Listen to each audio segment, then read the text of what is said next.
Hello friends, welcome to study tricks. दोस्तों, इस video में हम देखेंगे संविधान सभा की प्रमुख समितियां एवं उनके अध्यक्ष। दोस्तों, इसे हम ट्रिक के माध्यम से याद करने वाले हैं। फ्रेंड्स, आपको कुछ भी रटना नहीं है, बस वीडियो शुरू से लेकर एंड तक देखेंगे। आपको ये ऑटोमेटिकली हमेशा के लिए याद हो जाएंगे। फ्रेंड्स, कभी कभी हमारे एग्जाम में से क्वेश्चन आता है तो हम कंफ्यूज हो जाते हैं और गलत आंसर टिक करके चले आते हैं। तो आज का वीडियो देखने के बाद आपका कन्फ्यूजन बिल्कुल दूर हो जाएगा और कभी भी एग्जाम में क्वेश्चन देखने को मिलेगा तो सही क्वेश्चन टिक करके आएंगे। तो चलिए स्टार्ट करते हैं। तो सबसे पहले हम देखते हैं संचलन समिति, तदर्थ झंडा समिति, प्रक्रिया नियम समिति। तो इन तीनों की अध्यक्ष कौन है? हमारे राजेंद्र प्रसाद। अब इसे हम याद कैसे रखेंगे? तो मैं आपको इसे रिलेट कराता हूँ, आपको उसी से याद रखना है। फ्रेंड्स, सबसे पहले हम वर्ड पकड़ेंगे संचलन। तो संचलन को हम इस तरह से अपने माइंड में एक स्टोरी लेकर चलेंगे। फ्रेंड्स, हमारे कॉलेज, हमारे स्कूल में कोई भी संचलन होता है, जैसे कि 2 अक्टूबर, 15 अगस्त, तो क्या होता है दोस्तों? उस पर झंडा फहराया जाता है।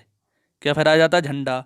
और सारी प्रक्रिया नियम आपको बताए जाते हैं कि किस तरह से क्या हुआ, किस तरह से क्या हुआ। बस आपको ये स्टोरी अपने माइंड में लेकर चलना है। तो दोस्तों, कार्यक्रम के संचालन के लिए किसे बुलाया जाता है? राजा को बुलाया जाता है। मान के चलें कि जो सबसे बड़ा प्रमुख होगा तो उसे हम राजा कह सकते हैं। तो राजा से हमें रिलेट करना है राजेंद्र प्रसाद को। तो दोस्तों, जब झंडा फहर जाता है, सारी प्रक्रिया नियम पूरे हो जाते हैं, तब क्या होता है? तब सबको प्रसाद बंटता है। क्या बंटता है? प्रसाद, यानी कि मिठाई बंटती है, तो उसे हम प्रसाद मान सकते हैं। तो दोस्तों, ये आपको इस तरह से रिलेट करना है और हमेशा के लिए इसे याद रखना है। तो सबसे पहले आपको संचलन याद रखना कि कॉलेज में, हमारे स्कूल में संचलन होता है, झंडा फहराया जाता है और प्रक्रिया नियम बताए जाते हैं, और फिर जब सब कुछ खत्म हो जाता है तब प्रसाद बढ़ता है। तो आपको इससे रिलेट करना है और हमेशा के लिए याद रखना है। तो मुझे उम्मीद है आपको ये क्लियर हो चुका होगा। चलिए अब नेक्स्ट देखते हैं। नेक्स्ट है हमारा संघ संविधान समिति और संघ शक्ति समिति। तो इस दोनों की समिति के अध्यक्ष कौन है? हमारे जवाहरलाल नेहरू। अब इसे हम कैसे याद रख सकते हैं? दोनों में कॉमन वर्ड है संघ। संघ हमारा इसमें भी है, संघ हमारा इसमें भी है। तो दोस्तों, संघ से क्या होता है? संघ एक यूनिटी होती है। अगर आप लोग जब भी बाहर जाएं तो आप संघ के यानी यूनिट बना के जाएंगे, और इससे क्या होगा? इससे हमें बहुत ज़्यादा शक्ति मिलेगी और हमें कोई भी हरा नहीं सकता। तो बस आपको इससे ही रिलेट करना है। तो आप जवाहर से रिलेट करें जब हार, यानी जब बाहर जाएं तो संघ बना के जाएं या यूनिटी बना के जाएं, तब हमें शक्ति मिलेगी। बस आपको इससे रिलेट करना है और हमेशा के लिए याद रखना है। तो मुझे उम्मीद है आपको ये भी क्लियर हो चुका होगा। चलिए अब नेक्स्ट देखते हैं। नेक्स्ट है हमारी प्रांतीय समिति। इसके अध्यक्ष कौन है? हमारे सरदार वल्लभ भाई पटेल। अब इसे कैसे आसानी से याद रख सकते हैं? तो दोस्तों, प्रांतीय को हम रिलेट कर सकते हैं प्रांति, यानी प्रति।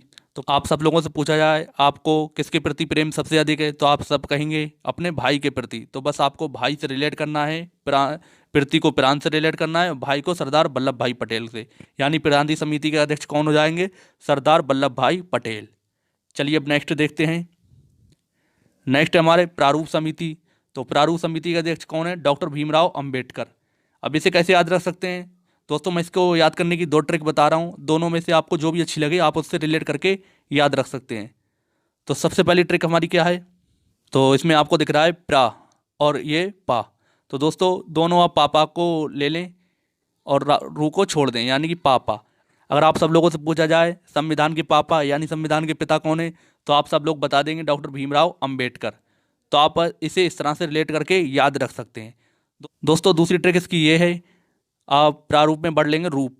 अगर दोस्तों आपके सामने कोई रूप बदले तो आपके लिए एक बहुत बुरी घटना हो गई, नहीं हो गई, तो आप क्या करेंगे? आप डरकर भाग जाएंगे। तो आप डरकर यानी अंबेडकर से रिलेट कर सकते हैं डरकर, यानी रूप अगर कोई बदलेगा तो आप डरकर भाग जाएंगे।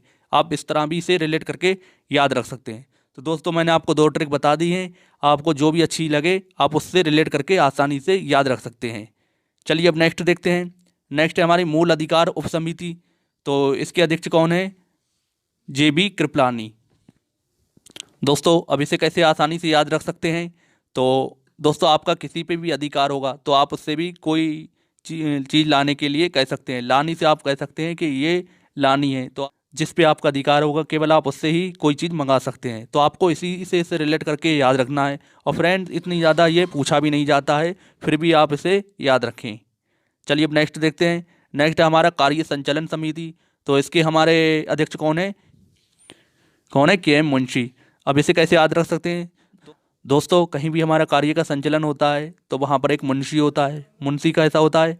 मुंशी ये हिसाब किताब रखता है, कितनी लेबर चल रही है, कितना काम हो रहा है। तो बस आपको इससे ही रिलेट करना है। के एम मुंशी कार्य संचालन समिति की हमारे अध्यक्ष हैं। तो मुझे उम्मीद है आपको ये भी क्लियर हो चुका होगा। फ्रेंड्स, ये हमारी प्रमुख समितियाँ थी जिससे हमारे एग्जाम में क्वेश्चन पूछे जाते हैं। तो आप इन्हें ट्रिक के माध्यम से जो मैंने बताई हैं आसानी से याद रख सकते हैं। तो फ्रेंड्स, इस वीडियो में इतना ही। वीडियो अगर पसंद आई हो तो वीडियो को लाइक करें और वीडियो को ज़्यादा से ज़्यादा शेयर करें। और जो लोग चैनल पर नए हैं चैनल को सब्सक्राइब कर लें। फ्रेंड्स, इसी तरह की हम ट्रिक की वीडियो इस चैनल पे अपलोड करते हैं जो आपके एग्ज़ाम के लिए बहुत ज़्यादा हेल्पफुल साबित होती है। हम मिलेंगे नेक्स्ट वीडियो में अपनी नई ट्रिक के साथ। तब तक के लिए बाय बाय।